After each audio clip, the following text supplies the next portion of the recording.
Have you ever wondered why your big dreams never seem to move from idea to reality? It's not because you're lazy. It's not because you're not capable. And it's not because the dream is impossible. Sometimes, the reason is simple. You talked about it too early. We live in a world that encourages us to share your goals, tell people your plans, let everyone know what you're working on. But what most people don't realize is this. The moment you speak your dream out loud, you expose it to opinions, expectations that can slowly weaken your hunger to achieve it. Big dreams are fragile in the beginning. They need silence, focus, and protection. Not noise, not approval, and not pressure. So today, let's talk about the 5 psychological reasons why telling people your big dream too early can actually stop you from achieving it, and why silence might be the most powerful strategy you've been missing. Psychological reason number 1. You get a fake sense of accomplishment. When you talk about your dream, your brain releases dopamine, the same chemical that makes you feel rewarded after achieving something big. But here's the trick. You didn't actually do anything yet. Just by saying it out loud, your mind feels like it has already taken a step forward. You feel proud. You feel excited. You feel seen. And that emotional high tricks you into believing you're already on the way. But in reality, you're standing in the same exact spot, just with less hunger than before. This is why so many people say, I'm going to start a business. I'm going to write a book. I'm going to change my life. But weeks later, nothing happens. Because the excitement came from the talking, not the doing. Your brain cached the reward before the action even started. And that's dangerous, because dreams don't survive on excitement. They survive on discipline, consistency, and silent execution. To protect your dream, you must protect your hunger. And the easiest way to lose that hunger is by celebrating too early. Psychological reason number 2. People's doubts become your doubts. When you share your dream, you expect support, but instead you get questions you weren't prepared to answer. Isn't that risky? Are you sure that will work? Do you have the skills for that? Why don't you just stick to something safer?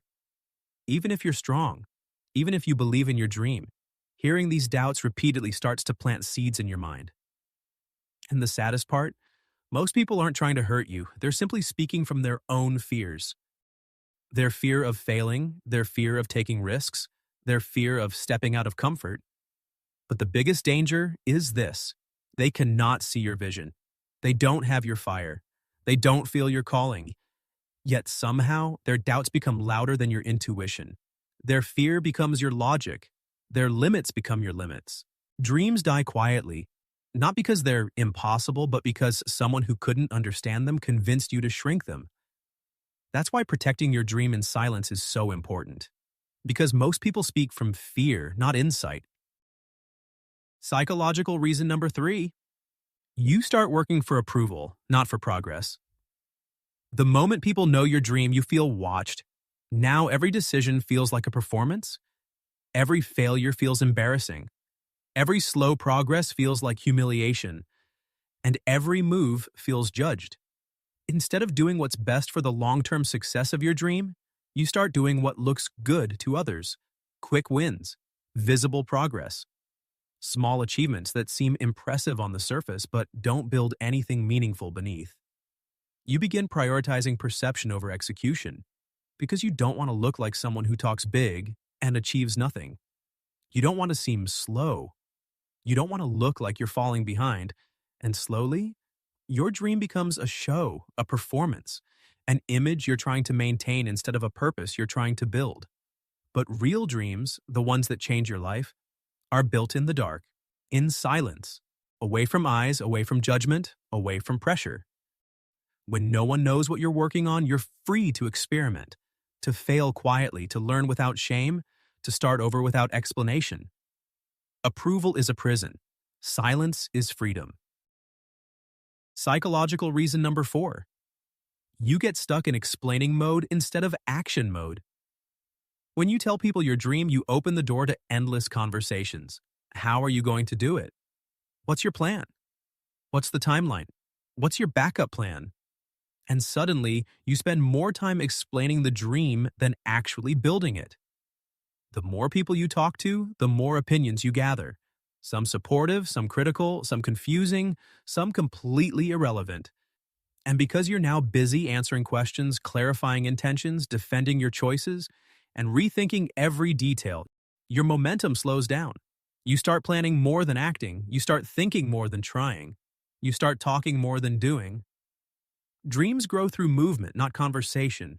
But the more you talk, the heavier the dream becomes because now it carries the weight of expectations and opinions. The truth is simple. Silence protects your focus. Silence protects your clarity. Silence protects your execution. When no one knows your dream, you don't have to explain anything. You just move. You just act. You just grow. And that momentum is what separates dreamers from achievers.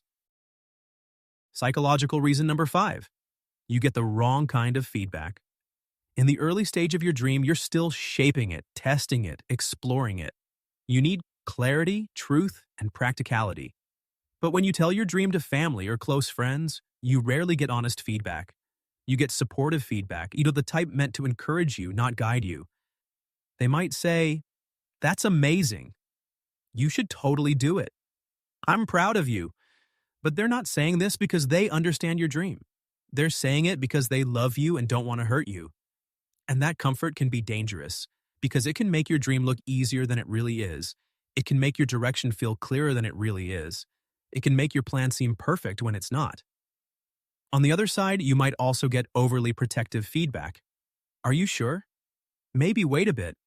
I don't want you to get hurt." Again, their heart is in the right place, but their fear can cloud your clarity. Early dreams need real data, not emotional support. They need strategy, not sympathy. They need testing, not cheering. When you build in silence, your feedback comes from results, not opinions. From reality, not reassurance. Conclusion. Telling people your dream feels good, but it comes with a cost. A cost most people never see until it's too late. Quitting your silence too early can kill your momentum, damage your clarity, and weaken the fire that was supposed to carry you forward. But here's the truth. Your dream belongs to you first, not to the world, not to opinions, not to expectations. Before the world sees it, you must build it. Before anyone believes in it, you must protect it. Before it becomes real, you must keep it safe. Not only because your dream is fragile, but also because you're still becoming strong enough to defend it. So let this be your reminder. Work quietly, grow privately, move silently, and when the time is right, let your results speak for you.